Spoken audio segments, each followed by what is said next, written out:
Assalamu alaikum. At-tayammum, les ablutions sèches. C'est quoi les ablutions sèches et quand est-ce qu'on a le droit d'y recourir et pourquoi ça a été légiféré? C'est ce qu'on essaiera de connaître aujourd'hui à travers cette courte vidéo.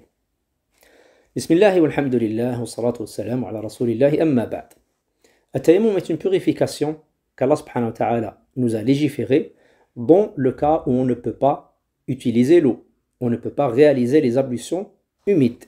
Que ce soit les ablutions mineures, al-wudu, ou bien les ablutions majeures, al-ghusl. Et ceci pour le but de préserver l'accomplissement de la prière à temps. C'est-à-dire celui qui est incapable d'utiliser l'eau ne dira pas « je vais reporter la prière jusqu'à ce que j'aurai ou je serai dans la possibilité d'utiliser l'eau ». Voilà. Donc le tayammum, ça remplace al-wudu, comme ça remplace aussi al-ghusl. À cet égard, Allah subhanahu wa ta'ala a dit selon le sens du verset de Surat al-Ma'ida qui aborde la purification. Mais si vous êtes malade ou en voyage, entre parenthèses, que vous ne disposez pas d'eau, ou si l'un de vous revient du lieu où il a fait ses besoins, ou si vous avez touché aux femmes et que vous ne trouviez pas d'eau, alors recourez à la terre pure, ou bien au sol pur. Passez-en sur vos visages et vos mains. At-tayammum, cette purification, on pourra y recourir lorsqu'on a un motif légal nous permettant de l'utiliser. Le motif légal, d'une manière générale, ce sont deux choses. La première, c'est être incapable d'utiliser l'eau. Et on entend par là le fait d'être dans une situation où si l'utilisation de l'eau va nuire à la santé, va provoquer la maladie, comme quelqu'un qui a des blessures, des brûlures, etc., qui ne tolère pas du tout l'eau, et aussi s'il craint que s'il utilise l'eau, ça va nuire à sa santé, comme s'il se trouve dans une nuit de grand froid et que l'eau est très froide et qu'il n'y a pas moyen de la réchauffer, surtout s'il est en dehors de la ville.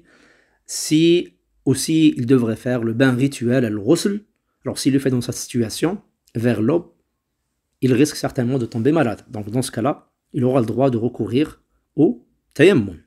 Il faudra noter que par la suite, dès qu'il est dans la possibilité d'utiliser l'eau, il faudra qu'il refasse le bain rituel avec l'eau. Donc ça, c'est quelqu'un qui craint, par l'utilisation de l'eau, de contracter la maladie et nuire à sa santé.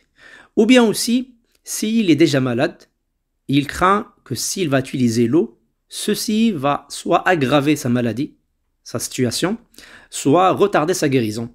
Dans tous ces cas, il aura le droit de recourir au tayammum. Le deuxième motif, c'est ne pas disposer d'eau. Et là aussi, ça va engendrer les cas suivants. Donc celui qui n'a pas du tout d'eau, ainsi que celui qui a de l'eau mais elle est insuffisante pour compléter les ablutions humides, et aussi celui qui a peu d'eau et qui en a besoin pour sa boisson. Donc il peut la conserver pour boire, et pour la purification, il va recourir au tayammum. Ces motifs permettent d'accéder au tayammum. Quand on dit quelqu'un ne dispose pas d'eau, c'est qu'il n'a pas d'eau chez lui, ni autour de lui, il ne peut pas avoir d'eau.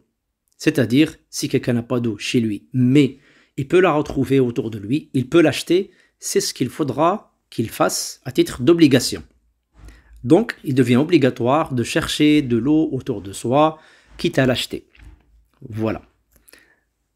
Le tayammum, on notera que, s'agissant de la matière avec laquelle on peut le réaliser, donc c'est les parties naturelles du sol pur, la terre, le sable, la pierre, ainsi de suite. Par contre, on ne pourra pas utiliser les matières qui ont subi un changement par cuisson, comme le ciment, les briques, etc., les murs qui sont couverts de ciment, de peinture, de la chaux, ainsi de suite.